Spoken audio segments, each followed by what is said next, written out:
Hi guys, I'm your startup specialist. We've advised 50 startups over the last 10 years and I've done 4 on my own. You know your IP is protected when you make sure that your freelancers have and assign their rights to the copyright to you. That's it. That's the only thing. When you have your company logo, you just need to register your trademark. That can come at a later stage. That's not a problem. The most important thing is make sure copyright is assigned to you. The critical employee issues would be you also make sure that all the copyrights, all the IP that they create while working for you gets transferred and gets to your protection.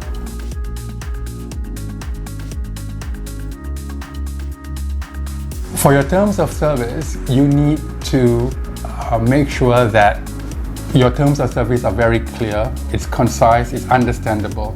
The critical part of your terms of service would be the GDPR requirements. This is the data protection regulations in the EU. It's a pain to deal with because it's highly complicated, but it's important because it protects individuals' data. That's the really important part. If we get that right, then your terms and conditions are good, your investors will be happy because you're GDPR compliant.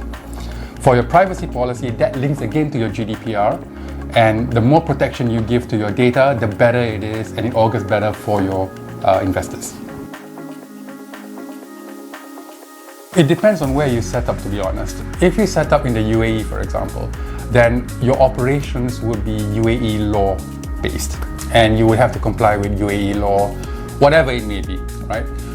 If you set up, say, in Singapore, you will also have to deal with the Singapore requirements. And if you want to have a Singapore holding company with a UAE presence, then you have to comply with both laws. There's a lot of compliance requirements. It's not heavy, but it's something that you have to go through.